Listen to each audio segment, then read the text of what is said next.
नमस्कार दोस्तों। जब भी हम सोनम वांगचुक का नाम सुनते हैं तो हमारे दिमाग में तुरंत थ्री इडियट मूवी के फुक्सुक वांगडू की छवि उभर आती है। एक ऐसा वैज्ञानिक जिसने पहाड़ों में शिक्षा की क्रांति ला दी। लेकिन क्या आप जानते हैं कि हकीकत इस फिल्मी कहानी से कोसों दूर है। आज हम उस भ्रम को तोड़ने जा रहे हैं जो एक लंबे समय से हमारे और आपके बीच में मिसपरसेप्शन यानी कि गलत धारणा के रूप में पाला गया है। सोनम वांगचुक की वास्तविक कहानी किसी आम संघर्षरत वैज्ञानिक जैसी बिल्कुल भी नहीं है। वो एक बेहद धनी, रसूखदार और राजनीतिक रूप से अत्यधिक सक्रिय परिवार से ताल्लुक रखते हैं। उनके पिताजी किसी समय में जम्मू कश्मीर में कांग्रेस के कद्दावर कैबिनेट मंत्री रह चुके हैं। और जहां तक इंटरनेट पर तैरते हुए दावों की बात है कि उनके नाम से 400 पेटेंट दर्ज है, तो आपको यह जानकर हैरानी होगी कि आधिकारिक तौर पर उनके नाम से एक भी पेटेंट रजिस्टर नहीं है। हां, एक बात पूरी तरह से सच है और इसे हमें स्वीकार करना चाहिए कि उन्होंने लेह लद्दाख के पर्यावरण और शिक्षा के लिए बहुत कुछ सराहनीय और बेहद महत्वपूर्ण कार्य किए। लेकिन इसके पीछे का एक और पहलू भी है। पिछले साल की बात है कि उनके एक एनजीओ की फंडिंग को लेकर गंभीर जांच हुई, जिसमें विदेशी फंडिंग के नियमों उल्लंघन की बात सामने आई और इसी वजह से उन्हें काफी लंबे समय तक जेल में रहना पड़ा। मेरा उद्देश्य यहां किसी को अच्छा या बुरा साबित करना बिल्कुल भी नहीं है। सोनम वांगचुक वर्तमान में जो अनशन कर रहे हैं, अगर हम उसके मुख्य मुद्दे को देखें तो वो मुद्दा बिल्कुल सही है। नीट जैसी प्रतिष्ठित और देश के लाखों युवाओं के भविष्य से जुड़ी परीक्षा का पर्चा लीक होना एक बेहद गंभीर और राष्ट्रीय चिंता का विषय है। ऐसे बड़े प्लेटफॉर्म पर जब भ्रष्टाचार होता है तो देश का युवा टूट जाता है। और जहां तक देश के शिक्षा मंत्री की बात है तो मेरा मानना यह है कि केवल इस्तीफे से काम नहीं चलेगा। इस घोर लापरवाही के लिए उन्हें तत्काल सस्पेंड किया जाना चाहिए। लेकिन इस पूरे घटनाक्रम के पीछे जो अनशन की राजनीति चल रही है, उसे देखकर मुझे आज से ठीक 15 साल पुराना इतिहास याद आ गया। यह अनशन कहीं ना कहीं उस पुराने अन्ना हजारे वाले आंदोलन से पूरी तरह से प्रेरित नजर आ रहा है। और यदि आप इस पूरे परिदृश्य को ध्यान से देखेंगे तो आपको समझ आएगा कि इस अनशन का वास्तविक उद्देश्य शिक्षा मंत्री का इस्तीफा लेना या परीक्षा प्रणाली को सुधारना मात्र बिल्कुल भी नहीं है। इसके पीछे दूरगामी राजनीतिक फायदे छिपे हुए हैं। कहते हैं ना कि इतिहास खुद को दोहराता है, बस किरदार बदल जाते हैं। 15 साल पहले क्या हुआ था? भ्रष्टाचार के खिलाफ एक बड़ा मुद्दा उठाया गया, लोकपाल कानून। अन्ना हजारे जैसे बेहद ईमानदार, सीधे और सच्चे इंसान को आंदोलन का चेहरा यानी कि विक्टिम बनाया गया। उन्होंने देश के लिए भूख हड़ताल की, अपना शरीर सुखाया।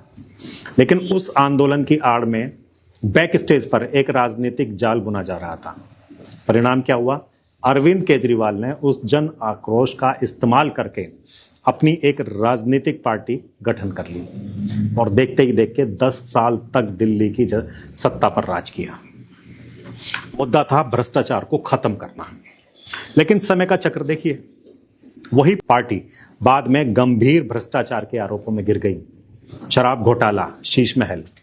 और उस पर आरोप सही है या गलत, यह तो न्यायालय तय करेगा, कोर्ट तय करेगी। लेकिन यह सच है कि उसी राजनीति के कारण उन्हें लंबे समय तक जेल की सलाखों के पीछे भी रहना पड़ा।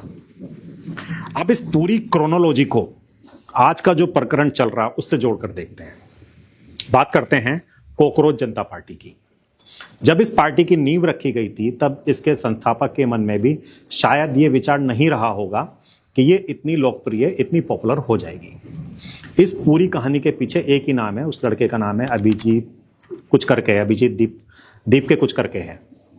कहानी की शुरुआत तब हुई जब देश के एक बड़े पद पर बैठे व्यक्ति ने देश के युवाओं के लिए एक शब्द यूज किया, कॉकरोच। अभिजीत ने डिजिटल एल्गोरिदम की ताकत को समझा। उन्होंने देखा कि यह शब्द इंटरनेट पर इस समय जबरदस्त ट्रेंडिंग में है, तो उन्होंने तुरंत इस नाम से एक पेज और एक्सपर्ट हैंडल बना डाला। कोइंसिडेंटली, इत्तेफाक से डिजिटल एड ऐसी चली कि करोड़ों लोग उस पेज से जुड़ गए। और जैसे ही करोड़ों की यह डिजिटल भीड़ उनके साथ जुड़ी तो अभिजीत के भीतर का राजनीतिक आत्मज्ञान जाग उठा। उसे शायद अपने भीतर एक नया अरविंद केजरीवाल दिखाई देने लगा। दिमाग में राजनीतिक जाल बुनने लगा और इस भारी भरकम डिजिटल क्राउड को वोट बैंक या एक बड़ी राजनीति शक्ति में कैसा बदला जाए, ये दिमाग में चलने लगा। अब सवाल यह था कि नया आंदोलन खड़ा करने के लिए अन्ना हजारे कहां से लाएं बॉस। अन्ना हजारे तो स्वयं एक वास्तविक और जमीनी तौर पर ईमानदार व्यक्ति है, वो दोबारा इस तरह के डिजिटल चक्रव्यूह में फंसने वाला था नहीं। तब इस डिजिटल एल्गोरिदम के रणनीतिकारों को एक चेहरा दिखाई दिया और वह चेहरा था सोनम वांगचुक। एक ऐसा चेहरा जिसकी छवि जनता के बीच में एक सीधे, सरल और पर्यावरणवादी वैज्ञानिक की है। रणनीति बिल्कुल साफ है, क्यों ना सोनम वांगचुक के इस अनशन को और उसके चेहरे को इस्तेमाल करके अपने राजनीतिक फायदों की फसल काट ली जाए। नीट का मुद्दा सिर्फ एक जरिया है, असली उद्देश्य इस पूरे आंदोलन को 15 साल पुराने पैटर्न पर कोरिलेट करके एक नई राजनीति पार्टी के जमीन तैयार करना है। जनता के जज्बात सच्चे हैं, छात्रों का दर्द भी असली है, लेकिन क्या इस आंदोलन के पीछे का चेहरा और उसके पीछे की डोर किसके हाथ में है, ये सोचना अब आपके और मेरे हाथ में है। आप इस पूरे राजनीतिक विश्लेषण के बारे में क्या सोचते हैं? क्या आपको भी लगता है कि इतिहास खुद को दोहरा रहा है?